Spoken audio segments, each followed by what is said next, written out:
Let us begin with today's session. In the last lecture, we looked into features of 8051 and then uh, architecture of 8051. Features we had 8-bit CPU ALU, memory, Harvard architecture, instruction set, CISC architecture, 4 KB ROM, 128 byte RAM, KB external RAM ROM separate, 4 IO ports, 2 timers, full duplex serial communication, 5 hardware interrupts, and there is an on-chip clock circuitry. Then we looked into the working of architecture of 8051. In it, the main component was central processing unit. And what is the function of central processing unit? It fetches the instructions, decodes them, and executes them. So that is the functionality of the central processing unit. And we also say that is the functionality of a microcontroller or a microprocessor. So today we will see the architecture in a bit more detail. So this is again the same architecture of 8051, right? As we saw previous. We have a central processing unit. Where is the central processing unit? Look into the left hand of your screen. There is something called instruction register, init instruction decoder, timing and control unit, ALU arithmetic logic unit. All these are the components of CPU, central processing unit. So central processing unit comprises of instruction register, instruction decoder, timing and control unit, and arithmetic and logic unit. So that's your CPU. Next, there are 4 ports. See here, port 0, port 2, port 1, port 3, and some additional blocks you can see related to ports. We will see all of them, right? So those were the ports. In the center of your screen, you can see a block which is meant for serial interface, 2 timers, and related to interrupt. So that is the main, that is a component for the 3 peripherals. And you have a RAM memory and an EPROM or a ROM memory, right? So here you see a bit detail, the detail of architecture of 8051, right? So whatever details are, right, or whatever the blocks are, those are called as special function registers, right? Whatever you see, ACC, then B register, then you have PCON, SCON, TMOD, whatever blocks you can see, those are registers, all majority of them 8-bit registers, and they are called as special function registers, right? So we will see all of them. Let us begin with. So your central processing unit, there is an instruction register. Now what is the use of this register? When the instruction is fetched in, the first byte of the instruction is always an opcode, right? Hope you all know this. So the opcode is then forwarded to instruction decoder, where the decoding is carried out. Decoding, how is decoding done? It is a CISC controller. So decoding is, it executes a small micro-coded program inside and generates control signals. So then this timing and control unit generates the necessary control signals. Correct? Next, ALU, it's an arithmetic logic unit.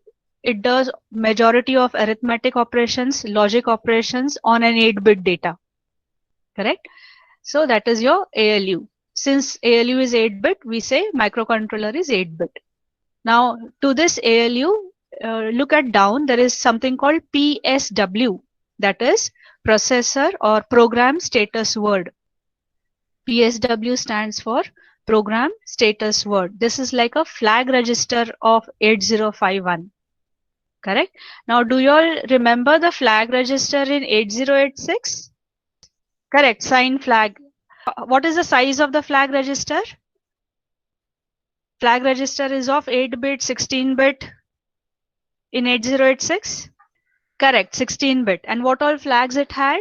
It had sign flag, carry flag, auxiliary, interrupt flag, zero flag, trap flag. Very good, very good. So on similar basis, we have this PSW register, this is the flag register of 8051 microcontroller, right? And I said y'all, all the registers are 8-bit. So PSW is a flag register, which is also an 8-bit. What is the function of this register? It stores the status of operation carried out by ALU, right? For example, whether the carry is generated or not, whether there is a borrow generated or not, right? Is there an auxiliary carry? So that is called as a status. So the status of operation carried out by ALU is stored in PSW register. So this is program status word flag register of 8051. Correct? Now look at your ALU. Inputs to your ALU come from two registers, temporary one, TMP1, and the other register is TMP2. Right? So TMP1 is connected to the system bus. Whereas TMP2, there are two options. One is it is connected to the system bus and the other is it is connected to ACC. ACC is called as accumulator. Right? Did you all have accumulator in 8086? What was it named as? Accumulator in 8086? It was denoted as register A, accurate, it was denoted as AX. Correct? Accumulator was denoted as AX, and then you could split it into AL and AH. Correct? So in our case, accumulator ACC is either written as ACC or just letter A. So one of the operand, one of the data comes from accumulator, and other option is it is connected to the system bus. The point to understand is whenever ALU performs any operations, majority of the time, one of the data or the operand should be in accumulator. Correct? And the second operand can be anywhere. It can be either in RAM memory or in EPROM memory, or you can take the second data from ports. So arithmetic and logic unit operates on two numbers. Out of that, one of the number or the data should be present in accumulator and the second operand should be present in either RAM memory, ROM memory, or through ports. Is that okay? Right? So ACC is an accumulator, right? 8-bit accumulator. Next, besides accumulator, you can see register B, right? Now this register B is specifically used when we perform multiply and divide operations. So there is an instruction MUL for multiplication. The instruction written is MULAB. What does it indicate? One of the operand should compulsory be in accumulator. Second operand should compulsory be in B register. Second instruction is DIV for division, DIVAB. So the purpose of B register is to store the second operand for multiply and divide instructions. Correct? Okay, so what did we see up till now? We saw the central processing unit, that is instruction register, decoder, timing and control, ALU. Correct? Then we saw PSW, it's a flag register. Then we saw accumulator and register B. Now let us go towards the ports, input output ports. We have port 0, port 2, and down we have port 1, port 3. Now see, with every port there is something written as port 0 driver, and below that you have port 0 latch. And there you see P0.0 to 0.7. These are the pins of that microcontroller. P0 is an 8-bit port. So there are 8 pins, P0.0 to P0.7, right? After pins, you have drivers. Each driver is associated to one pin. And below that, there is an 8-bit latch register.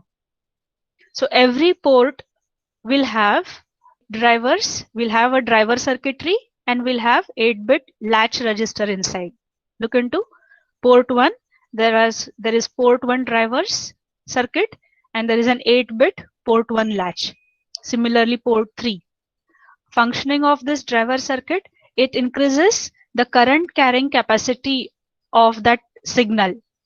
The signal which is arriving on the pin, it is coming from an outside microcontroller, right? So this driver circuitry, it does two functions actually. One is it increases the current carrying capacity of that signal, that is making that signal strong. We will see what does strong mean. So it is increasing the current capacity of that signal, as well as it is isolating the external signal from the internal circuitry of microcontroller, right? That is for protection, right? Now, what do you mean by a strong signal? Your 8051 is a digital circuit. What does that mean? It operates on logic 0 and logic 1. What is that logic 0 and logic 1? These are nothing but voltage levels. Correct? Logic 0, we consider it as 0 volt. Logic 1, we consider it as the supply voltage that you connect. 8051, the supply voltage is 5 volt. So logic 1 represents 5 volt. But never you will have throughout 5 volt coming in. If logic 1 signal is flowing through, it is not that it will always be 5 volt. There will be fluctuations there will be drop or the rise in that logic 1, 5 volt. Right? So then a band of voltage is considered as logic 1. Right? It is not that exactly 5 volt when it appears, we say logic 1. Then that becomes an ideal. An ideal, it's practically not possible. So when we say digital circuits, it is 2.4 to 5 is considered as logic 1. And for CMOS, 3.5 to 5 volt is considered as logic 1. Is that okay? So what does this driver do? This driver increases the current capacity, mean once the current capacity is increased, mean the voltage is also brought to the correct level. If the voltage appearing is 3.5 on pin 7, it will bring it to 5 volt. Hope you get that. So that is the job of driver circuits. Right? Two functionalities: increase the current capacity of incoming signal and isolate the external circuitry from the internal circuit of microcontroller. Okay. Now, below the driver, you have a latch. From the name itself, 8-bit latch, what should it do? It should hold the data which is to be sent out or which is taken in by the port. Okay, so what is a latch? Latch is an 8-bit register which stores the data.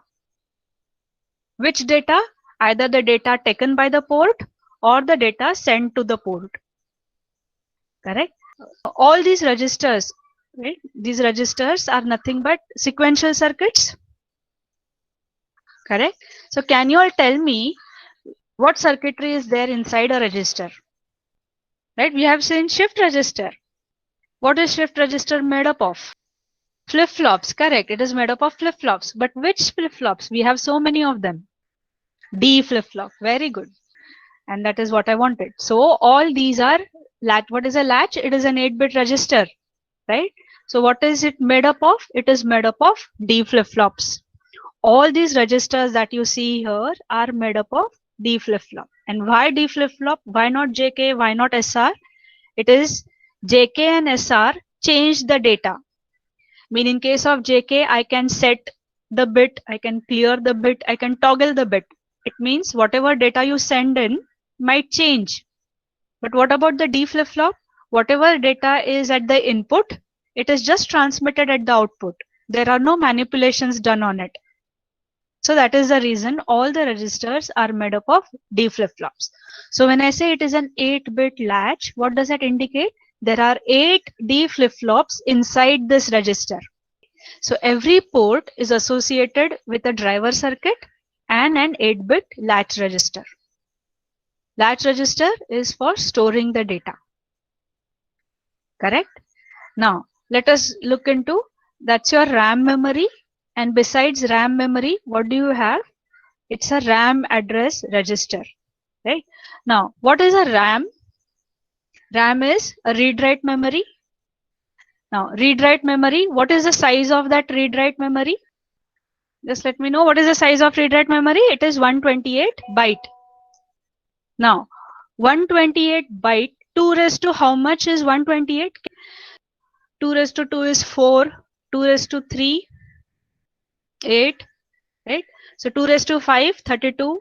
2 raised to 6, 64. 2 raised to 7 is 128. Correct? So what is, how much is 128? 2 raised to 7 is 128. Mean there are 7 bits to represent 128 memory locations.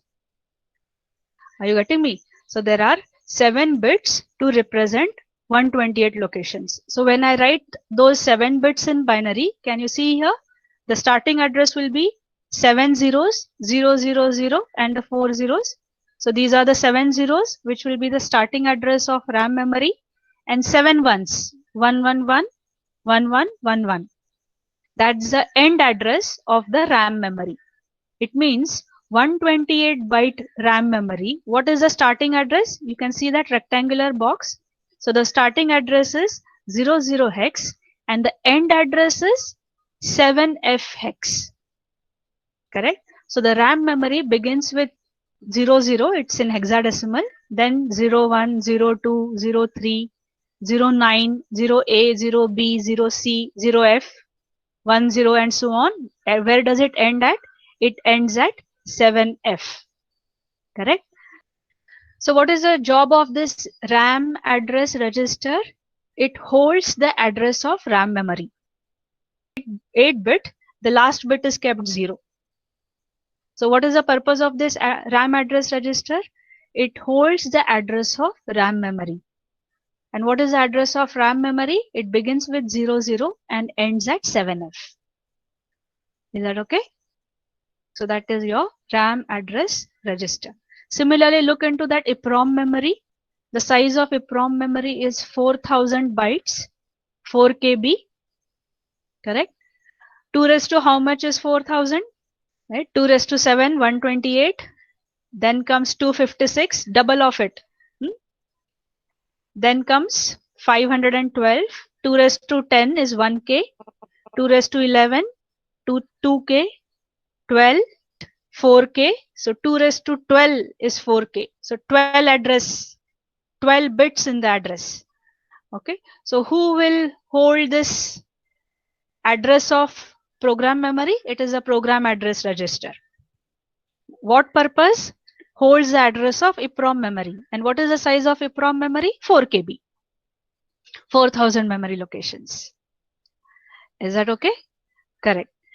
Now let us go to the next. See, that was program address register. Now buffer, that is again some temporary storage register, 8-bit buffer register. Then you see here down, there is something called program counter. Now in microcontroller, program counter register and DPTR, data pointer register. These are the two registers whose size is 16-bit. Correct? Even though it is an 8-bit microcontroller, PC, that is a program counter, and DPTR, data pointer, these are the two registers whose size is 16-bit. Rest all other registers inside are 8-bit. And hope you all remember what is the function of program counter register. It stores address of program memory. Correct? Which address? It stores the address of the byte which is to be fetched next. Are you getting me? So program counter stores the address of program memory location. And which location? The byte which is to be fetched next. And DPTR, it is a data pointer register. It stores the address of external ROM as well as external RAM. And what is the size of external memory? The size of external memory is 64 KB, 64,000 bytes. And 2 raised to 16 is 64,000. It means 16 bits in the address. There are 64,000 addresses, right? And to generate those addresses, I need how many? 16 bits. Hence, the DPTR register is also 16-bit register. Hope this is clear, everyone. Program counter, a 16-bit register, stores the address of program memory. Data pointer, it is also a 16-bit register and stores the address of external RAM and external ROM memory. Fine. And there is another register in the middle, that is PC incrementer. Program counter automatically increments, and this is done by that PC incrementer. Is that okay? Fine. Let us go for the next. The next register is stack pointer. Now hope anyone just remembers this word stack. Okay, first tell me, is it a read-write memory or a ROM memory? Correct, it is a RAM memory. We can read, correct, very good, the data from stack as well as we can write the data from stack. It means it is a read-write memory. And when do you use this memory? It is mostly when you use interrupts, when you are using call instructions. When microcontroller is executing call instructions, it is executing interrupts, or it is executing instructions like push and pop. Correct? So stack is a part of read-write memory. And what is stack pointer? It stores the address of stack memory. Correct? Right?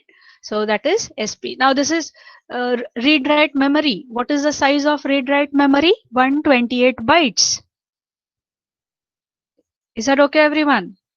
Read-write memory, RAM memory is 128 bytes. It means how many bits to represent 128 addresses? 7 bits. Hence, stack pointer is also an 8-bit register. And see here, whenever there is that word pointer, you should understand they are going to store address of something. So here the word is stack pointer. It is the register to store address. DPTR, data pointer, it is again a register to store an address, right? Program counter is also a pointer register. So whenever you see the word pointer, it means those are the registers only meant to store an address. Correct? So stack pointer, it stores the address of stack memory. Stack memory is read-write memory. Hence, it is an 8-bit register because the read-write memory is 128 bytes. Now, look into the middle. All these are registers associated with interrupts, serial communication, and timers. So you can see those in capital: PCON, SCON, TMOD, TCON, TH0, TL0, and so on, right? So let me begin with SCON and SBUF are the registers meant for serial communication. TMOD, TCON, TH0, TL0, TH1, TL1 are meant for timers, two timers, timer 0, timer 1. Next, IE, interrupt enable, and IP, interrupt priority, are meant for interrupts. And PCON is power control register. So these are the registers associated with interrupts, serial communication, and those two timers. Correct? Now see, there is an asterisk or a dot in front of few registers: TH2, TL2, RCAP2, lower higher. These are the registers which are there only in 8052. They are not in 8051. Since I got this diagram, which was meant for both, I took it. But TH2, that is timer 2, is not present in 8051. 8051 has only two timers, timer 0 and timer 1. Timer 2 is available in 8052. Look at the note which is written below, resident in 8052 only, right? So all these registers are going to perform a special functionality. Correct? We will see all of these registers in detail. So whatever registers we saw now, accumulator, B register, stack pointer, program counter, data pointer, and this in between, TMOD, TCON, SCON, all these are special function registers. We call them as SFRs. They are meant to do a certain function. Do you get me? Right? Now, whatever blocks you see, all of them are not accessible to the user. What are the registers we can read and write? See here, accumulator, B register, stack pointer, data pointer, and the registers in between. That is tmod, tcon, scon, pcon, th0, tl0, th1, tl1. The rest are not accessible to the user, means driver, program address register, RAM address register, right? Buffer, incrementer. We have no access to those. We have only access to few of them. Is that okay? So that is the architecture, a very detailed architecture of 8051. In your exams, generally the question asked is, draw and explain the architecture of 8051. You can draw this diagram, right? You can draw the simplified diagram, but when you explain it, right? For example, when you explain about IO ports, you should be explaining about the driver, the pins, the drivers, and the latches. Is that okay? The explanation should be in detail, whereas the diagram you can do it in this way. Are you getting me? So that is your architecture of 8051. Hope you all are understanding this. Okay. So now let us look into depth the special function registers. That is, we will look into those, all those registers that are available, right? So I will continue with the architecture in detail. So registers, as I told you all, registers are those circuitry which store the data. It can be data, it can be address, but the functionality is store something, correct? Made up of D flip-flops. Now there are 21 special function registers. As we saw now, all these PCON, SCON, TMOD, A accumulator, B register, DPTR, they are meant to do a certain operation. Hence the name special function registers. And such there are 21 special function registers inside 8051. And there are 32 general purpose registers. Right? Now 21 special function registers, they perform a dedicated functionality. Correct? They are bit as well as byte addressable. As I told you all, accumulator, we will see even in the next slide. Accumulator, you can use it as an 8-bit register or you can use it as a 1-bit register. A port 0, you can use it as an 8-bit port or you can use the port 1 bit by 1 bit. So special function registers perform a dedicated functionality and they are bit as well as byte addressable. Whereas general purpose registers, the name is given general purpose, mean you can use it to store the data, you can write data, you can read data, you can write results in it, you can read results from it. That's the name general purpose. You use the way you want. Correct? Use it to store address, use it to store data. That is called as general purpose. Right? So general purpose, there are 32 general purpose registers. Now how that is, see, they are denoted as R0 to R7, register 0, register 1, register 2, and so on, register 7. So you can see here R0 to R7 are just 8 registers. Then how am I saying it as a 32 general purpose register? That is because we have R0 to R7, that 8 registers are available in 4 sets. And that is called as bank. Correct? There are 4 banks available. Bank 0, bank 1, bank 2, bank 3. And in each bank, there are 8 registers R0 to R7. Correct? So 8 registers available such in a group of 4. Hence 8 into 4, 32. So there are 32 general purpose registers. At a time, I can select only one bank, and hence I can use only 8 registers at a time. I can change the bank, I get a new set of 8 registers. Are you getting me? So there are such 32 general purpose registers. What for? Used for storing or loading data or results or addresses. And all these R0 to R7 are byte addressable. It means I can only read and write 8-bit data from it. 8-bit information from it. Bitwise not possible. Right? And they are also called as banked registers. Again, banked memory is what we will get to know when we see memory organization of 8051. But for now, there are 4 register banks, and in each bank there are 8 registers. Hence, in turn, 32 general purpose registers are available. 21 special function registers are available. Correct? We will see more about special function registers. Now you can see a table here, symbol, name, and the corresponding address. So the special function registers, accumulator, ACC, either we write it just letter A or we write ACC. Correct? So when do we write A, when do we write ACC, we will see. Next, it's register B. Next, program status word, PSW, that is a flag register.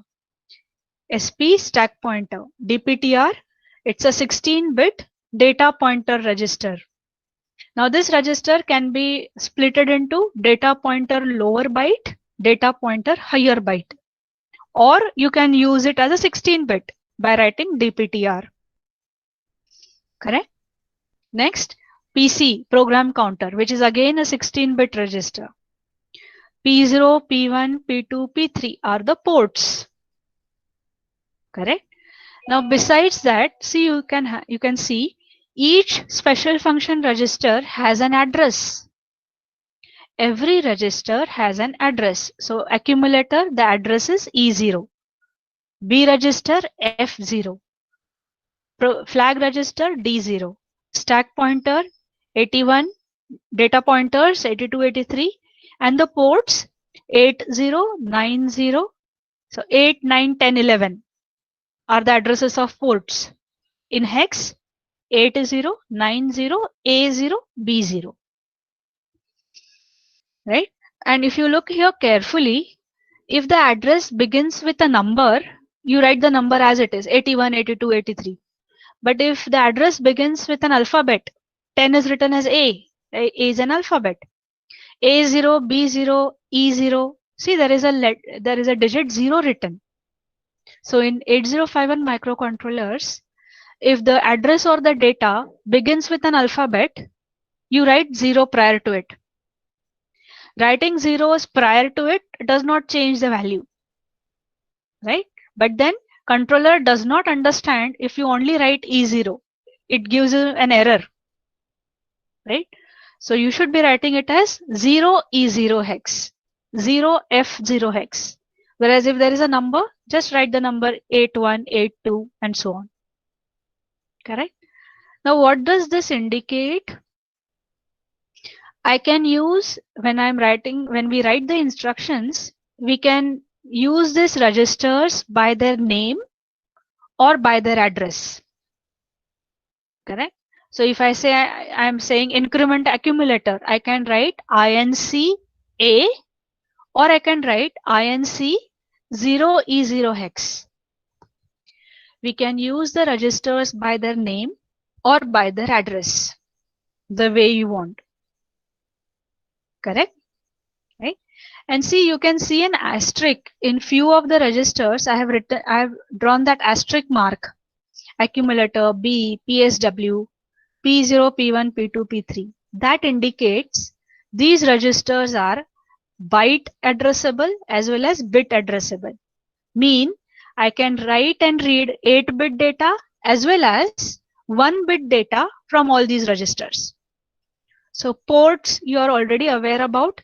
I can either use P0 or I can only read and write P0.0 1 bit, P0.5 1 bit.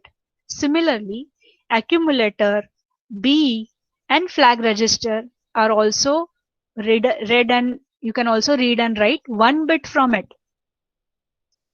Right? So when I say related to accumulator, if you just write letter A, right, microcontroller understand it's an 8-bit read and write. But if you write ACC.0, it is referring to the 0th bit of accumulator or the first bit of accumulator. Correct? ACC 0.3, that is the 3rd bit of accumulator, and so on. 0 to 7 are 8 bits. So how do you access 1 bit from accumulator? That is where I write ACC.0, ACC.3, ACC.7. For B register, I'll be writing B.0, B.3, B.7. PSW, I'll be writing PSW.0, PSW.7. So the way we write the register, microcontroller understands whether we are dealing with 8-bit data or 1-bit data. Is that okay? So just write PSW, it will read and write 8-bit flag. But if you write PSW.7, it will only read and write the last bit of the flag. Is that okay? The next special function registers, IP, interrupt priority control register, IE, interrupt enable register. So these are the registers associated with interrupts. First, IP is for changing the priorities of the interrupts. There are 5 interrupts. IE is to enable or disable the interrupt, right?